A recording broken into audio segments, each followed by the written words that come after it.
Welcome to my channel, Worldwise. What's something people don't know about North Sentinel Island? The year was 1974. A film crew approached North Sentinel Island. They hoped to document the island's inhabitants. The lush green island looked inviting, but its greeting was far from warm. Figures emerged from the dense jungle. These were the Sentinelese people. The film crew offered gifts, but the Sentinelese were not interested. Suddenly, a volley of arrows shot towards them. One arrow struck the film director. The crew had to retreat quickly. The Sentinelese have always resisted contact. Their actions speak louder than words. They wish to be left alone. This encounter served as a stark reminder. North Sentinel Island was a forbidden land. The island remained shrouded in mystery and danger. North Sentinel Island rests in the vast Bay of Bengal. It is a small yet significant part of the Andaman Islands. This archipelago officially belongs to India. However, the island feels a world apart from modern civilization. It is relatively compact, covering about 59 square kilometers. The island appears as a vibrant green jewel in the azure ocean. Its isolation is both cultural and geographical. The island is a breathtaking picture of natural, untouched beauty. It is almost entirely covered by dense, ancient rainforest. This lush vegetation extends to the pristine, white, sandy beaches. These beaches are fringed by vibrant coral reefs teeming with marine life. The environment here is pristine, unspoiled by modern development. The thick, impenetrable canopy of the ancient forest conceals its secrets. This dense jungle likely provides everything the Sentinelese need. It gives them shelter, materials for tools, and fresh water. The island is a self-contained world. This untouched environment is crucial for the Sentinelese way of life. They are skilled hunter-gatherers, relying on the island's resources. They hunt wild pigs, fish in the reefs, and gather fruits and honey. Their profound connection to this land is evident. It is shown in their fierce protection of it. The island supports their unique and ancient lifestyle. The Sentinelese are one of the most isolated indigenous groups on our planet.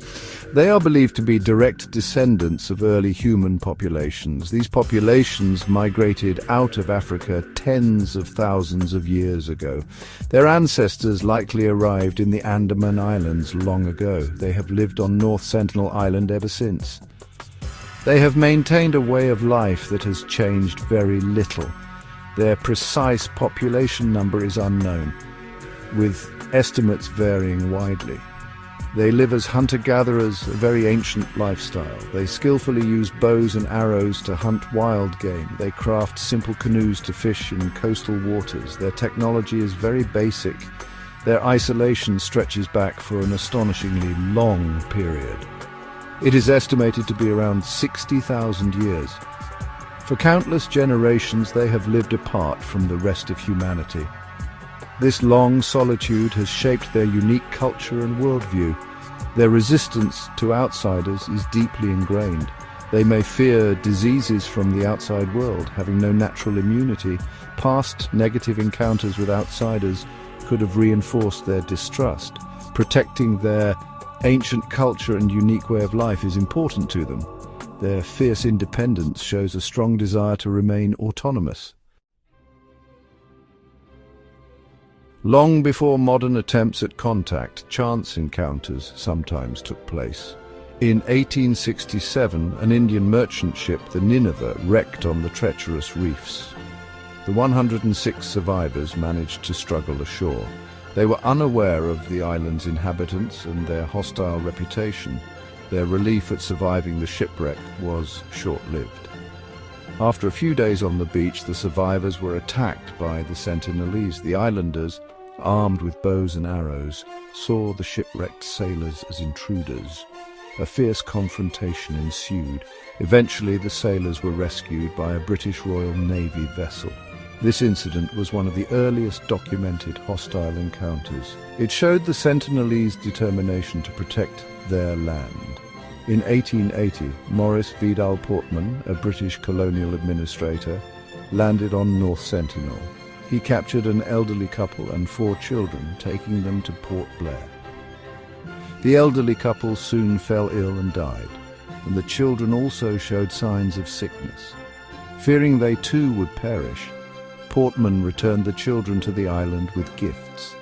This traumatic experience likely solidified the Sentinelese people's fear of outsiders. These early encounters highlighted the dangers of contact. The Sentinelese had good reason to remain wary. Their isolation was a protective measure.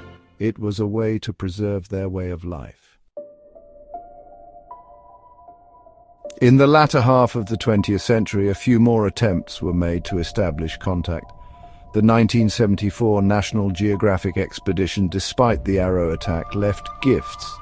These included coconuts and a live pig, which the Sentinelese speared and buried. They also buried the doll, but took the aluminum pots and pans. In 1981, the cargo ship MV Primrose ran aground on North Sentinel's reefs. The crew remained stranded for several anxious days. They watched as Sentinelese men built small boats and approached the ship. The islanders carried spears and arrows, intending to investigate. The captain sent out an urgent distress call, reporting armed islanders trying to board. The crew was airlifted to safety by a helicopter before a major confrontation occurred. The abandoned Primrose became a new resource for the Sentinelese. Between the late 1960s and early 1990s, Indian anthropologist T.N. Pandit led several expeditions. These were primarily gift-dropping missions. His teams would cautiously approach the shore by boat, leaving items like coconuts, bananas, and pieces of iron. Sometimes the Sentinelese would collect these gifts after the boats retreated. These interactions remained brief and cautious. The Sentinelese showed selective interest in the gifts. The attempts highlighted the challenges of contact. The risks were high for both sides. The Sentinelese remained fiercely protective of their isolation.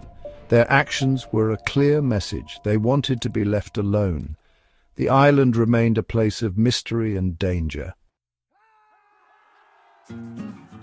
For many years after India gained independence, there was no firm policy regarding North Sentinel Island. Occasional government-sanctioned expeditions like those led by T.N. Pandit did occur. However, the consistent hostility shown by the Sentinelese made sustained contact impossible. The risks were too high for both outsiders and islanders. In the 1990s, the Indian government adopted a new approach. It was a formal policy of non-interference. Regular gift-dropping missions were discontinued in 1997.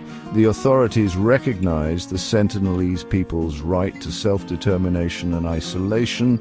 They understood the grave danger that contact could pose, especially from diseases. To enforce this policy, India established an exclusion zone around North Sentinel Island. Initially, it was a 3-mile radius, later extended to 5 nautical miles.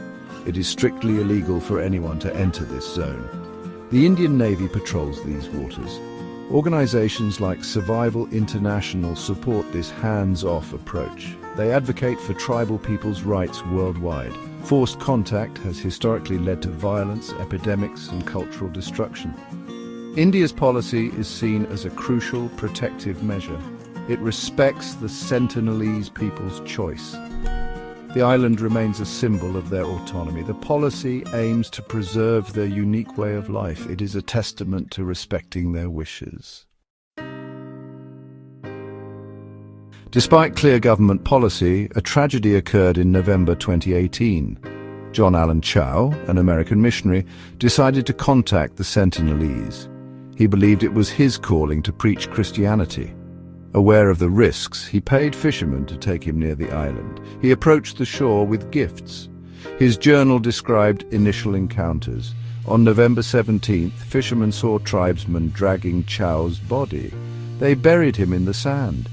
His death sparked international discussion. The Indian government faced a complex dilemma. Recovering his body was too dangerous. The risks were too great for everyone involved. This event highlighted the importance of respecting the Sentinelese's wishes. Chow's story underscored the island's enduring mystery. The story of North Sentinel Island and its people is truly captivating. It remains one of the world's most compelling enigmas. Why, in this age of global connectivity, do they guard their isolation so fiercely? Is it purely a legacy of past negative encounters? Or is there a deeper cultural reason for them to remain separate? We can only speculate from a distance. Their actions, however, are very clear. The Sentinelese have made their choice. Respecting that choice is of the utmost importance. The island stands as a symbol of their autonomy. It challenges our assumptions about progress and contact. The Sentinelese people have shown their desire to be left alone. Their isolation is a powerful lesson in respecting human diversity. My next video watching now.